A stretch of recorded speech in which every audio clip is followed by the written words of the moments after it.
Hello there. Welcome back. This is the National Automobile Museum's The Inside Story. And we're here to bring you different updates of what's available at the museum besides looking at dirty, old, spider-written cars. There's a lot more to it than that. So today we're going to talk about the Docent. And what is a Docent? People don't know. They come to a museum, they have no idea that there are tours available, all included in the price of admissions, but it's more than just a tour, talking about this 1902, this 1923 car, this has this, but it's the history of where we are today based upon what happened in years ago. I'm so happy and proud to bring my friend along. His name is Jerry. Thank you, Jerry, for joining us. And Jerry started as a Docent back in 2012, correct? Correct. All right. Now, what made you first get involved in the museum? Well, first of all, I heard that it was a wonderful place to volunteer because of the friendship and the people that got together and what they did. And so I came to try that out. After I'd been a volunteer for only really a short time doing some various things around the museum that were pretty fun. Working on old cars can be a lot of fun. I realized that there was a need for docents. There still is a need for docents. And I thought, boy, that could be really interested, and it seemed like the docents had a lot of fun. Right. So I said, that's for me. So that's why you became a Docent. Exactly. Now, could anybody become a Docent? Do you have to have any kind of a background, any kind of qualifications, or could you just be an average person that knows little or nothing about automobiles or history and then go to it? So what's involved? Well, you have to know everything there is to know. But how do you find that out? What you really need, if someone's going to be a docent, of course, they first of all have to be a volunteer. It's good if they have a very good interest in cars, and if they enjoy being with people. That's all they need to have. The rest of it we can teach them. Well, I think you hit it right on the head. Just a general interest in cars. Now, Yes. you don't have to be a mechanic. You don't have to be a historian. Just a genuine awareness, the kind of thing you say, wow, I really find this fascinating, where they can sit and look at a 1902. They can sit and look at the difference between a 1923, and then the stories and history behind it. Now, what's involved in the training? I just started as a volunteer, just assuming, and I said, well, I want to become a docent. What do I have to do? Do I have to work here any length of time? Or is there any qualifications or background that I might need in order to start taking the training? Well, there's not really a background required. Once you're a volunteer, if someone is interested in being a docent, usually I will sit down with that person for a while and describe to them what it takes to be a docent, what they have to do. And if we are together on that, we start. There's a number of things that we expect docents to learn. Certainly, we expect them to know about the cars in the museum, so of course they can talk about them. And we like them to learn things about the industry, car development, all the stories that go behind them. We have some wonderful, funny stories that go with these cars. We're going to get to that in a little so while. we do all that. But we teach them that. All the docents get together. All the docents assist in the training. So it's like a family. It absolutely is. The docents work very closely together on everything, really. So it's a lot of collaboration between one another. Yes. And I guess because the amount of history, and there's so many different backgrounds on each individual car, I'm sure you have a story, a history that you know, and then you'll share with another docent, and then they'll have a different slant or a different aspect to bring into it, and that just expands the history of it. That's true. In fact, we're very proud of the fact that all of our docents have their own interests, and that comes out as they give tours. So we have docents who are very good with gas and oil. We have docents who are experts on license plates. We have docents who are experienced in racing and race cars.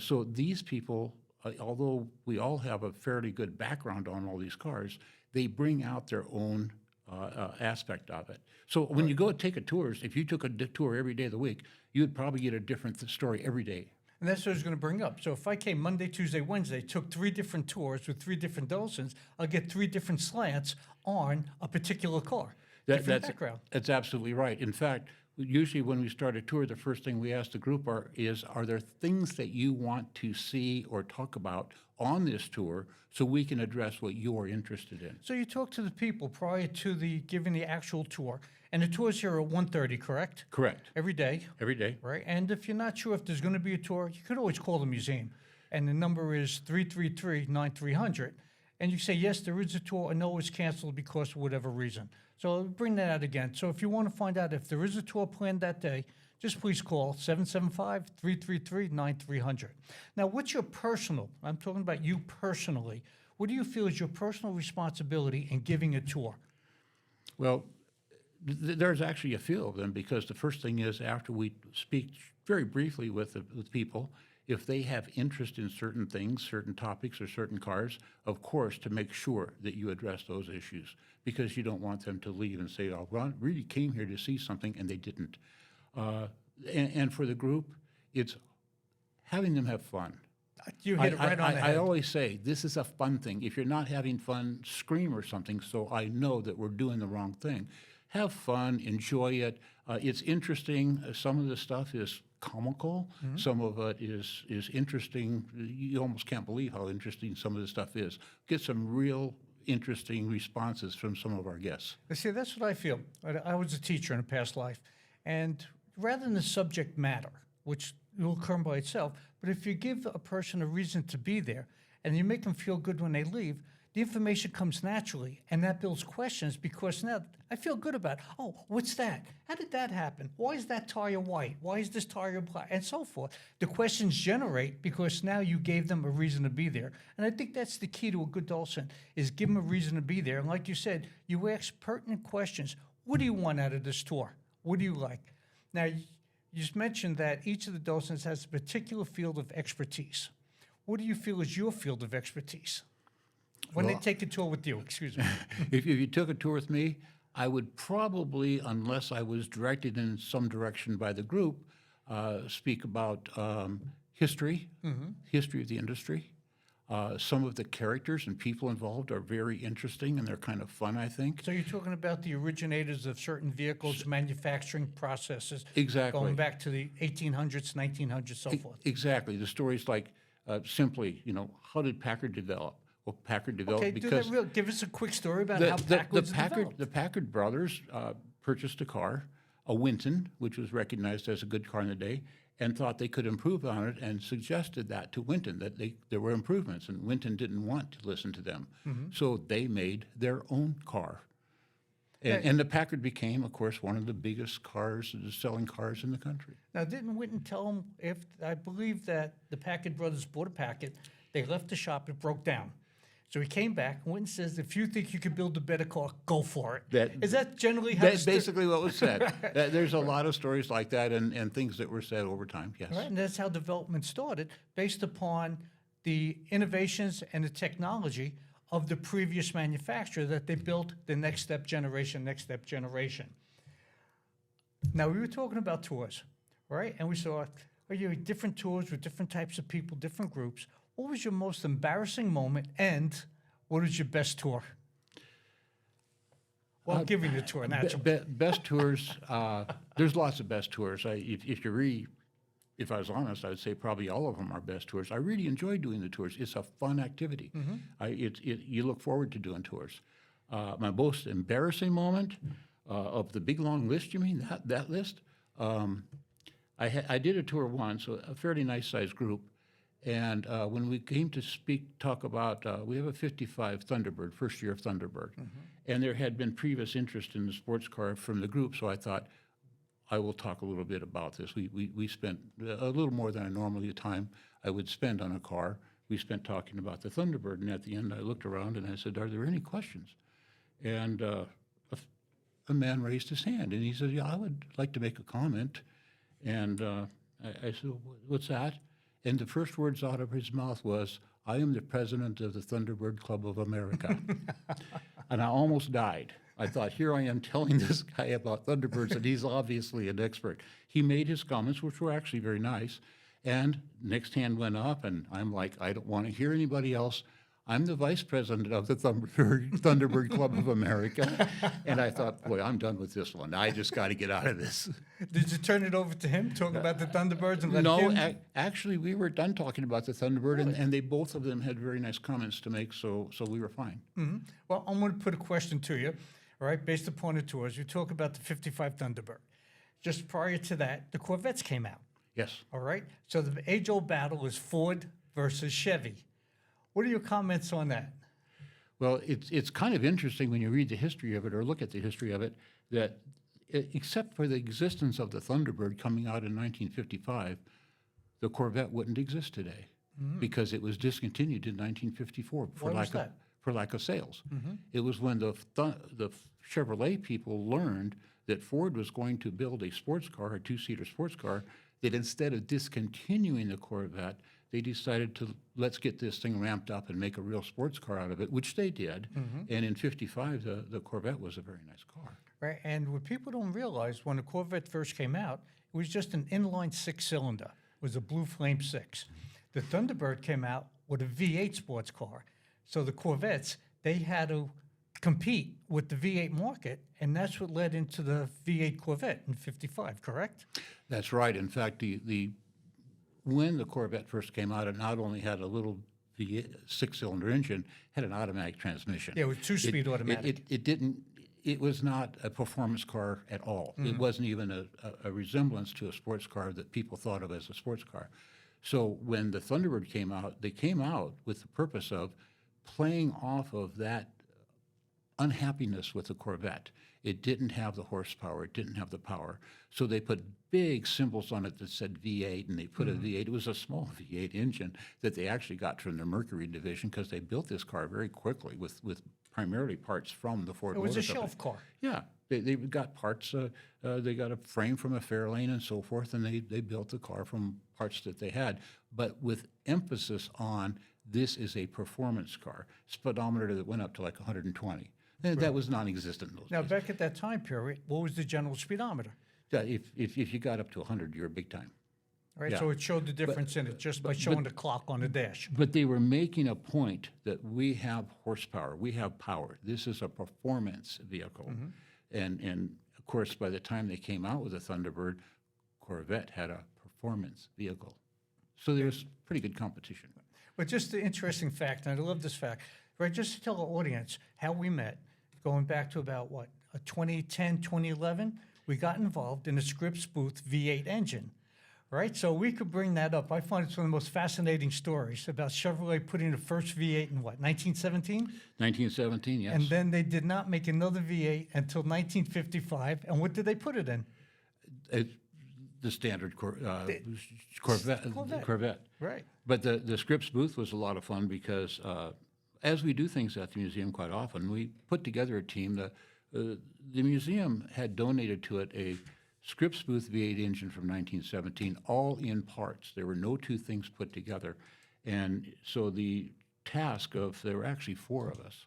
Our task was to figure out this engine, do some research on it, figure out what it should be, and assemble it, and of course appropriately paint it and so forth, so it could be a display for a car. And find out where it was used. Yes, and we worked on this for quite a while. Yeah, quite a there, few there months. was the research and the actual work. Some of the research was interesting because we found out that this Scripps Booth company had these V8 engines, and they were putting them in boats, in cars, and in motorcycles. Yeah, that's where we found the first one. It was a 1915 motorcycle. Yeah. It was a 6.2 liter, and we found a picture of it, and that's where we saw what the engine looked like. That's right. Right. So then Chevrolet bought out the engine rights, I believe, in They bought the company, and in 1917, with some modifications, they put the engine in a 1917 Chevrolet. Now, the car was a total failure, primarily because the engine produced not much more power than the standard engine that they would put in the Chevrolet that year, and it cost a lot more. It was twice the cost of the vehicle. So there was very little interest in purchasing it. So of course it was not a success as a sales product. Yeah, I just want to bring up one point about it, was that this here engine that was developed in 1914, 1915 was the first overhead valve V8, which is we're using in the modern engines now. Yes. They used that basic design of that 1915 Scripps Booth motor when they resurrected their V8s in 1955 and using the very same design to present day in their V8s.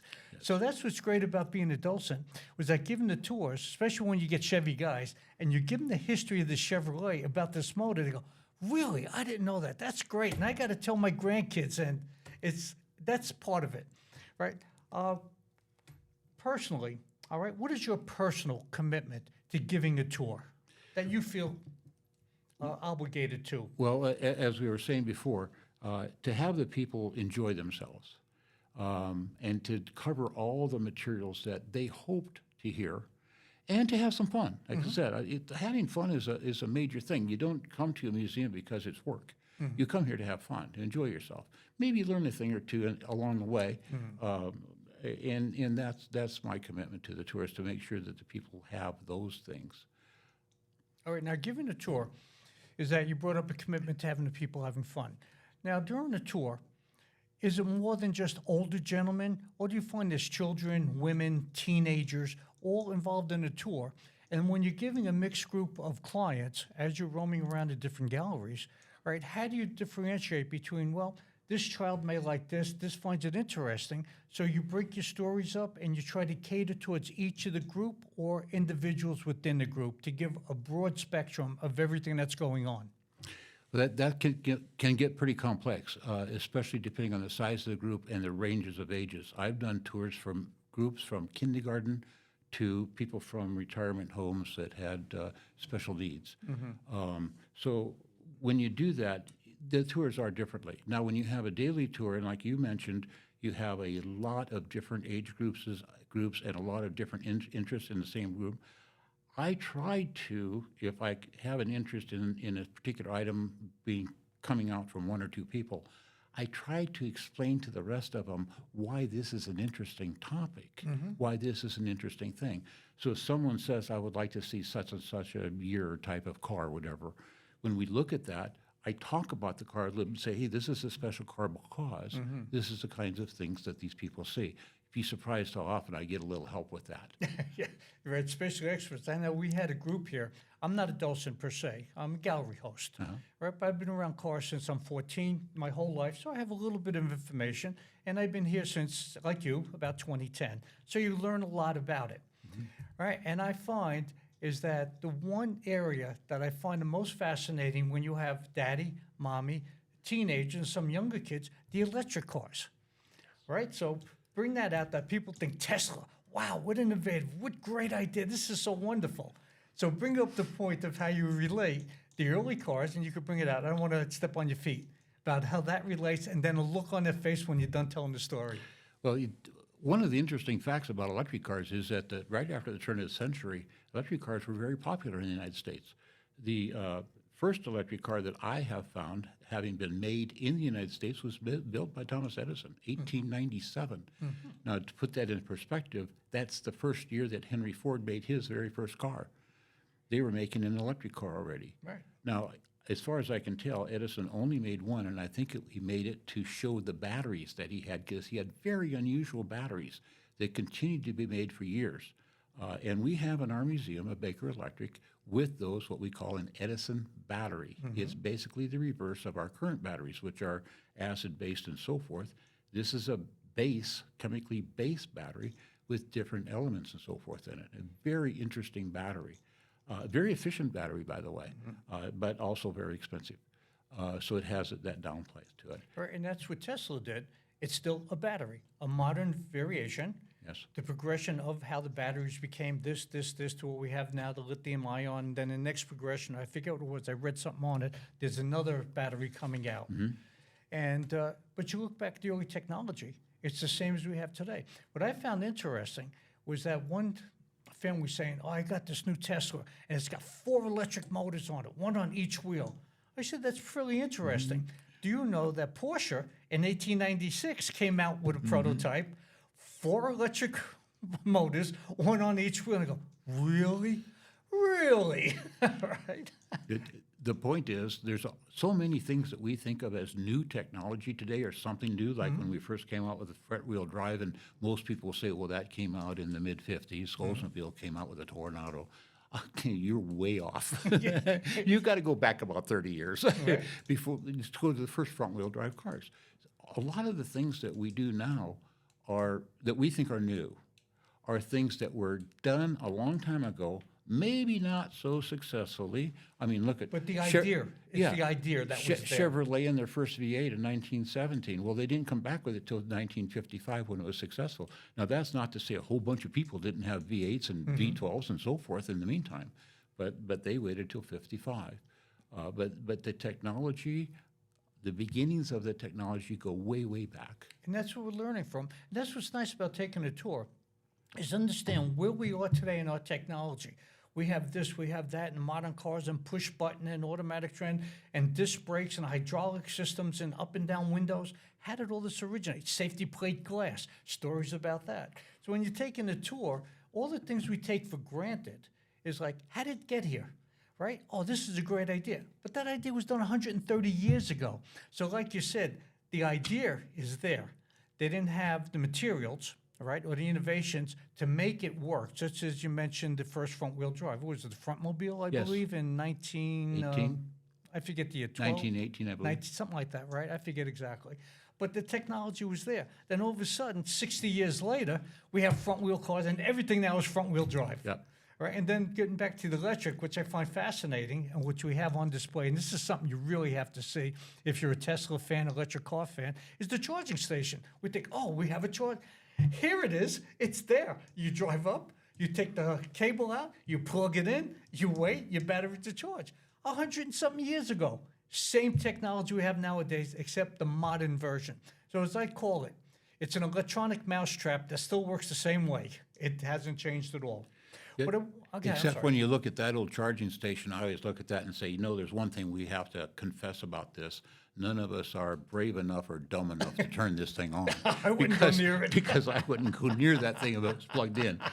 We use modern chargers Modern for the chargers, cars right. today. We can charge our old cars with them, and we do have. It's the same thing. It's a We charger. have electric cars in the museum dating back to 1912 and 1914. Mm-hmm. In fact, on the electric car issue, the first cars purchased by a president of the United States for the use of the White House and White House staff, there were 5 of them. One of them was a Baker Electric, and that was in 1909. And I would just bring up one more point before we change topics. Back then, wasn't it 1 in 3 cars built were electric at that point in time? Yes. Yeah, and people don't realize how, I guess, viable they were, how practical they were, but they were only used in the city because who had electricity Yeah. outside the city? Well, there's 2 sides to that, because one of them was the practicality of the electric car, the quiet, the immediate start, and so forth. And then there's the difficulty of the driving and maintenance of the other cars. Basically, steam and gas in those days were kind of difficult. You had to crank a gas car, and that was actually a dangerous endeavor. Yeah, and they didn't have gas stations where you pull up to a gas pump. Yeah. I want to tell a funny story about electric, all right? And I'll move on. I was teaching driver education, this way back in another lifetime. So I was talking about when electricity first came in, and we were talking about electric cars. So I said, prior to the electric vehicle, most people never got more than 50 miles away from their home. And so the reason was that they had a horse and wagon, no electricity, no running water. They used outhouses for their personal needs. They had to go to the well and pump water because we didn't have electric pumps like we have nowadays. So one boy in the back, now he's going to drive, he's about 17 years old, he raises his hand. Well, if they didn't have electricity, how'd they plug in Nintendos? I looked at him, the rest of the class turned and looked at him, and the kid was like, no concept. And that's what's interesting about bringing people to the museum to say, okay, we have this was like before, and because of these innovators, these inventors, these foreseers, that we have this today. Let's talk about women. Now, I know, all right, I haven't seen any women in all the years I was here that became a docent. Is there a reason for that? You know, I don't know one, but it is a fact. That is Yeah. true. And Why? and although we would In your love opinion? we would love to have women docents. I think they would be very good. And I've had a couple of people express interest in it, but not for long, for various reasons. But we would love to have some female docents on staff. You get a different perspective, and that's what I like. Like we had Susie over here on one of the previous shows, and then she worked with Leonard, and they do the car detailing, Yes. and they keep the maintenance up on the cars, and she is so into it, but her perspective was completely different than Leonard's perspective of how she handled things. Yes. So you get a different point of view, and it's always interesting about have a different point of view from different people, like you said, different docents, different interests, different stories. Now, is there any age requirement to become a docent? No. We do, but by the time you're a docent, one of the things we do, we talked about learning the various things, and the docents helping you do that. When the docents decide that you are ready to be a docent, our head docents will observe you doing a live tour with real people, and assuming that you do well, which you certainly do because you've been working with the docents, you become a docent. At that point, you get a lot of freedom to do various things. Right. And you get off into your own studies and so forth. And it's a fun thing. It's a very fun thing. Now, how long is the training period? From the first day, say, okay, I want to sign up to be a docent, they're assigned to an existing docent, an experienced docent, or is there classes they have to take and then they do, what do you call it, student teaching tours? Well, what we're doing now, there isn't a time. There's not a set time. Each person does their student work, their studying, on their own. Now, they're getting help all along the way. So we start them out by taking them on a very extensive tours of our museum, of our rooms. And by that, I mean we might spend 3 or 4 hours in a single room talking about almost everything so they can make notes. So we do have a book for them to read, and of course the signs and so forth.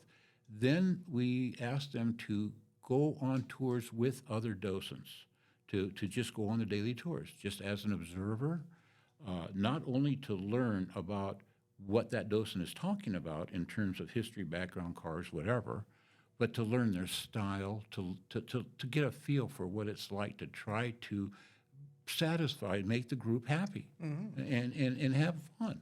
You know, so You hit it right what on does the that head. take? Have Yeah. fun. That's what people don't understand about a museum, to have fun, right? Right, exactly. And how do you guys, pertaining to the docents there, how do you try to instill fun? You ever tell any funny stories that are not based on fact, just myths? That or you're not allowed to do that? Not so much on myths. As a docent group, one of our standards is to try to be as factual as we can be. Now, I got to tell you, there are a lot of funny facts out there. So we can have a lot of fun with real things, and depending on your group, what you talk about. I was privileged to be able to do a group of college professors. They were business professors from actually around the world. It was a group that was meeting here in Reno, and they came in, and I did a tour with them. So, of course, we did a lot of talking about the business aspects of the car industry of the United States. It is a very funny topic. They were laughing pretty good because of just the ridiculousness. Remember, this is early 1900s. They don't know business the way we do. So what some of the things they did, when you look back on them today, are really very funny. And so we had a lot of fun with it. Because you're interacting with information they had based upon modern techniques Yes. opposed to antiquated techniques, right? And it makes it fun there. After you give a tour, and I know at the end of it, and I see different docents, they're talking to the group at the end of the tour, right? What do you find that the best feedback that the guests give you at the end of the tour? Can I tell a story? Sure, that's what we're here for. The feedback is always very nice. The museum is an amazing place. You almost can't go wrong. If you're a docent, how do you make this bad? You know, you can't do it. I had one once that was very interesting, and I had a fairly large group, and I started the tour, and there was a gentleman in the front right with me all the time, very interested, asking questions, perfect guest, right? I just enjoyed it. But I noticed there was a woman in the back of the group with a dog, a large dog. And about 3/4 of the way through the tour, they switched places. And I thought, okay, these two people are together. Oh, so she switched places with the dog? No, So she got on her hands and knees and the dog stopped? No. She came up front, and the gentleman got with the dog and walked in the back. And they were being very nice, not having the dog around most of the group. At the end of the tour, where they said, I was thanking them for coming out and enjoying and I usually try to recommend a couple more things they might want to look at. For example, go get a picture in our picture car. It's a free souvenir. Why not do that? Sure. So as I was doing that, the two were together, and the dog was between them. And I commented at the end. I said, "The dog is a very pretty dog. Do you mind if I pet him?" "No, go ahead." And then the woman told the story. She said, "This is his seeing eye dog."